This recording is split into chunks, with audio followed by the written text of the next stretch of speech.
Hola, buenas noches. Estamos aquí iniciando transmisiones en el último día del mes de octubre, jueves 31 de octubre, en vísperas del Día de Muertos y del Día de Todos los Santos, para quienes siguen y respetan las tradiciones en México.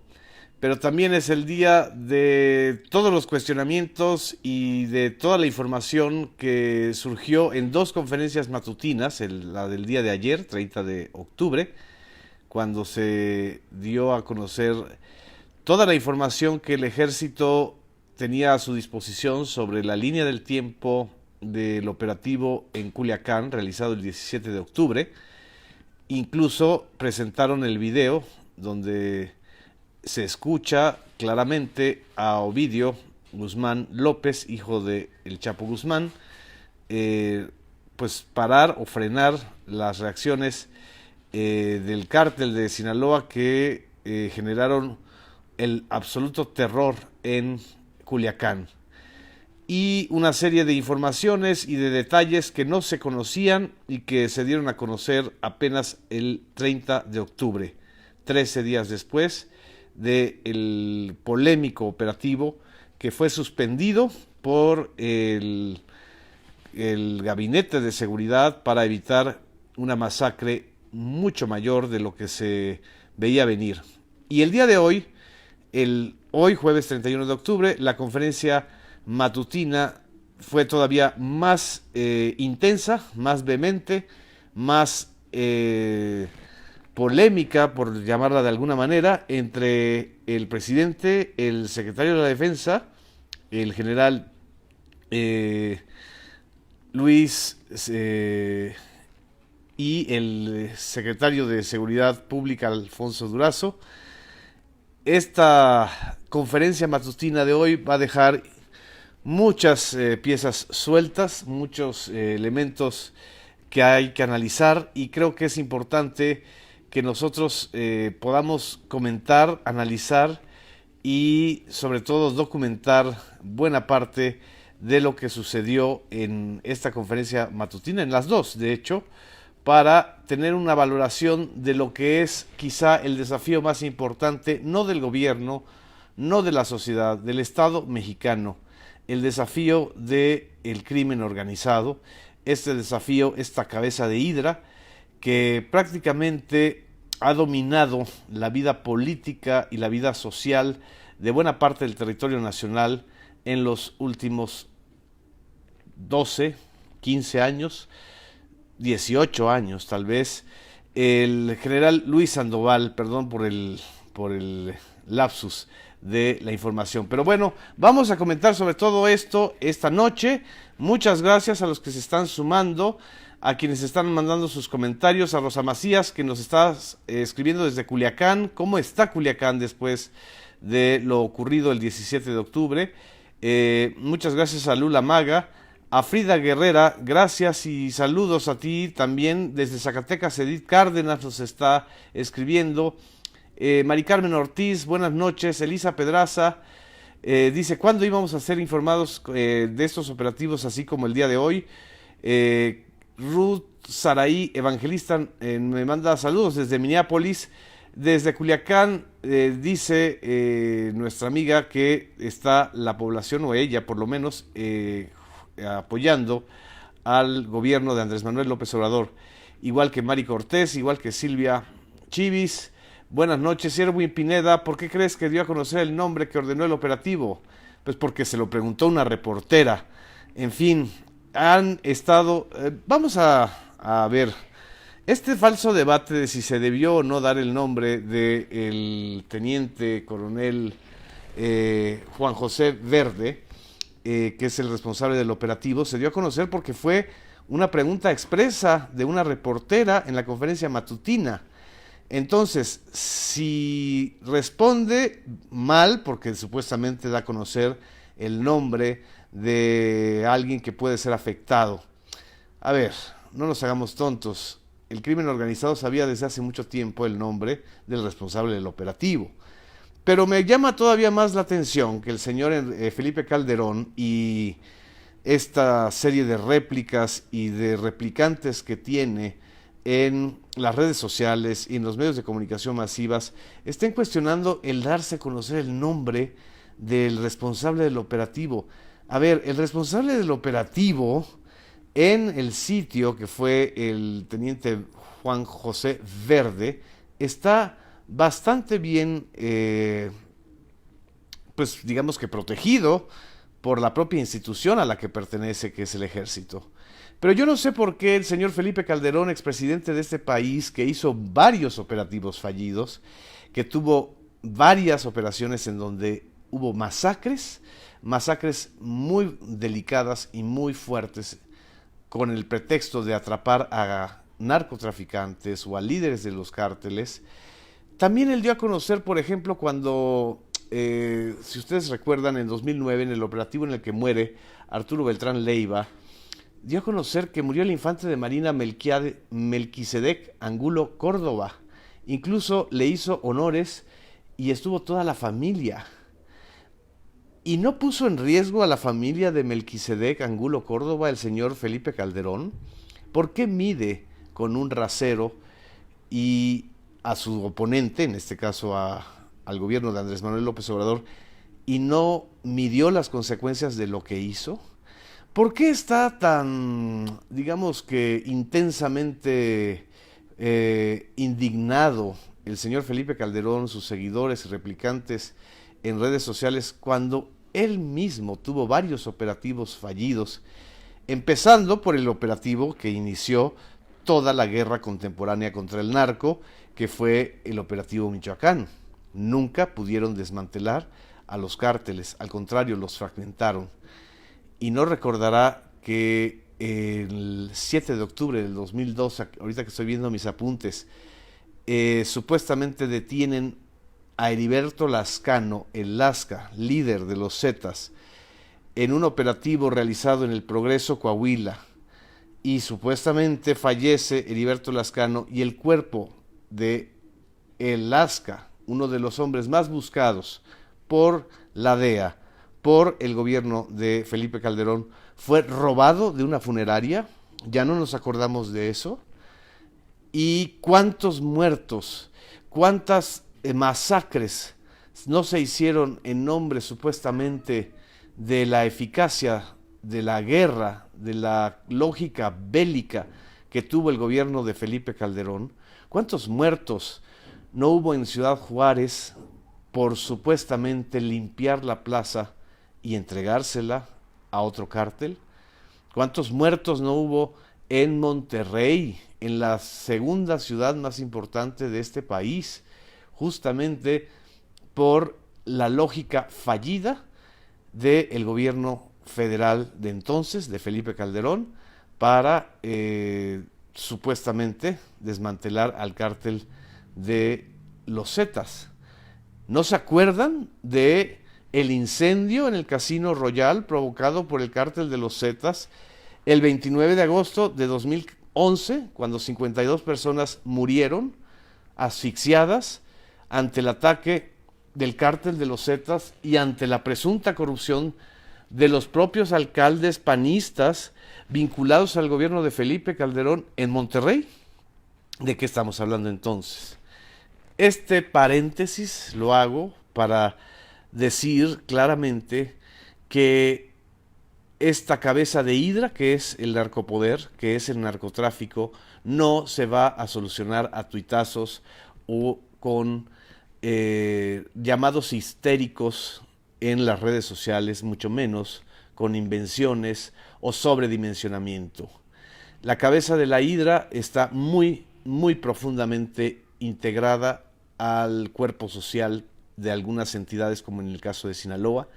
Por supuesto que está y ha penetrado y ha corrompido el cuerpo militar y los cuerpos policíacos, ni qué decir de los cuerpos policíacos de Culiacán.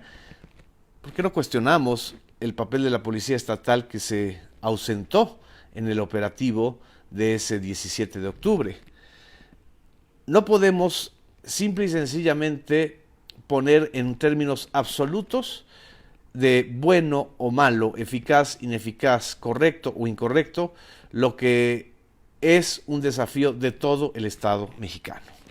Y en el caso de Culiacán, lo que creo que es importante destacar en estos momentos es la rendición de cuentas, la información que se está generando y que se ha generado sobre todo en estos 2 días, por lo menos para aclarar que efectivamente se cometieron errores tácticos, errores de logística, errores de inteligencia en la detención de un presunto narcotraficante de dimensiones menores aparentemente a las de otros capos o a las de otros narcotraficantes, como son sus propios hermanos, Iván Archibaldo y el otro hermano de Ovidio, o medio hermano, y por supuesto el gran capo de todos los capos del cártel de Sinaloa, que es el que ha sobrevivido durante todos estos años de guerra, por lo menos la guerra ha sido más contra la población civil y no contra ellos, que es Ismael El Mayo Zambada. Nadie pregunta dónde está El Mayo Zambada y por qué al Mayo Zambada nunca se le atrapa.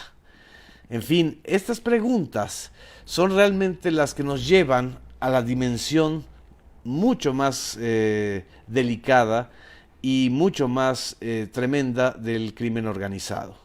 La propia ciudad de Sinaloa ha vivido momentos la propia ciudad de Culiacán y el propio estado de Sinaloa y varias ciudades como son Los Mochis, como son Manzanillo, Mazatlán, Manzanillo es Colima, pero Mazatlán, el día de hoy justamente le preguntaron al almirante, secretario de la Marina, qué estaba sucediendo con la alcaldesa que está protegida en las instalaciones de la Marina en Mazatlán. Y él informó que la están protegiendo justamente por amenazas que existen de los cárteles.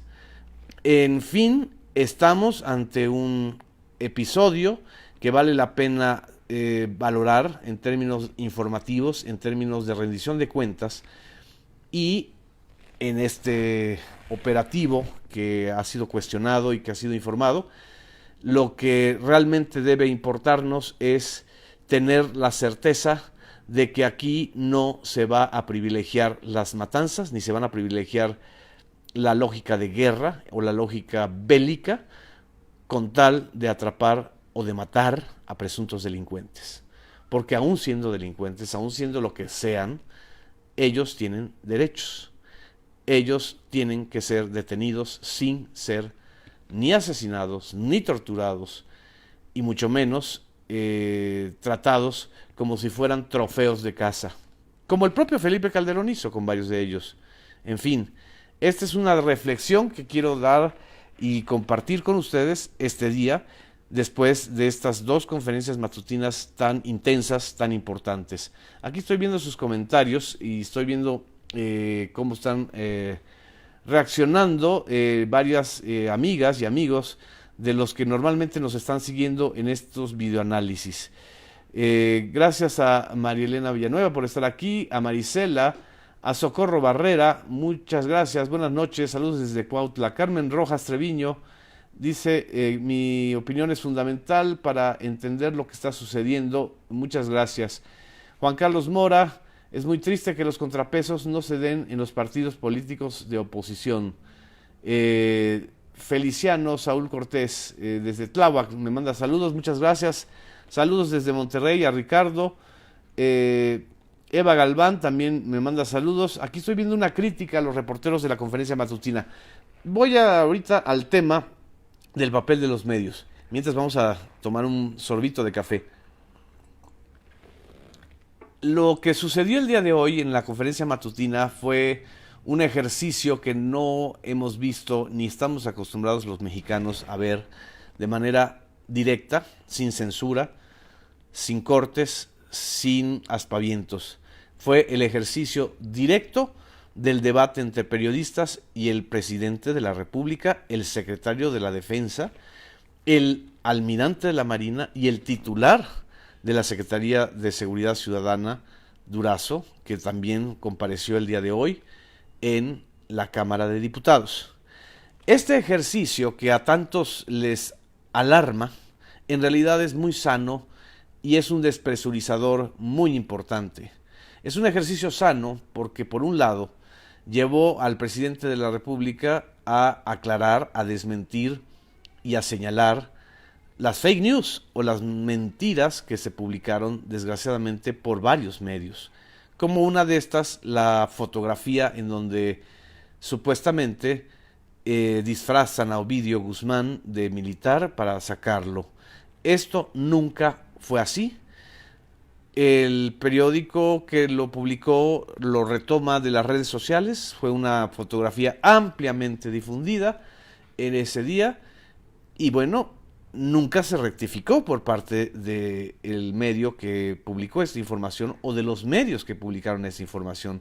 Y creo que si el gobierno federal está rectificando y ratificando que hubo un error táctico en la operación para la detención de un presunto narcotraficante, también los medios y los periodistas tenemos el deber de rectificar y de corregir nuestros propios errores de apreciación. El periodismo, y esto lo quiero también insistir, no es una ciencia exacta, es un oficio que se ejerce bajo la presión de las crisis, de la escasez de información. Ese día, el 17 de octubre, hubo una escasez de información oficial. Eso es algo que también ya se asumió y se dijo que fue uno de los errores fundamentales ocurridos ese día. 3, el periodismo lo que busca es plantear los hechos y las piezas del rompecabezas. Los que confunden el oficio de informar con el oficio de opinar y de pontificar, pues no son periodistas. A final de cuentas, lo que en muchos casos hacen es tener un ejercicio sesgado para sobredimensionar o más bien para llevar agua al molino de algunos de los grupos políticos contendientes. Pero el ejercicio periodístico también debe ser crítico. Y creo que el ejercicio crítico que vimos hoy en la conferencia matutina es sano. Es importante que el propio presidente tenga este intercambio ríspido en muchos casos, tenso, pero que no destruye la estabilidad, sino que al contrario refuerza la necesidad de este debate.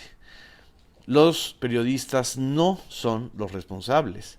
No tenemos que matar al mensajero. En este sentido, creo que el llamado final del presidente de la República, citando a Gustavo Madero, en aquella época terrible y muy lamentable, en vísperas del golpe contra Francisco y Madero, cuando la prensa que heredamos del porfiriato se ensañó contra Madero por la falta de resultados, por la falta de pacificación, por los intereses que representaban, pues también creó un caldo de cultivo para el golpe de Victoriano Huerta. En este sentido, ahí los responsables son los dueños de los medios, los directivos de los medios, los que a final de cuentas, en muchos sentidos, escriben no para sus lectores, no para los ciudadanos, sino para intereses o para estrategias que no están muy claras de cara a la ciudadanía. En fin, aquí estoy viendo también sus comentarios. No solamente fue una crítica a la jornada, también una crítica y una respuesta necesaria a Proceso. A Proceso se le respondió que no fue un operativo ordenado por Estados Unidos. Eso también creo que fue importante que lo señalara o lo subrayara Andrés Manuel López Obrador. También se le respondió y se le señaló a TV Azteca y a Televisa. En fin, este ejercicio es un ejercicio muy intenso del cual nosotros no estamos acostumbrados porque tenemos una herencia autoritaria, una herencia también de cofradías y de acuerdos en lo oscurito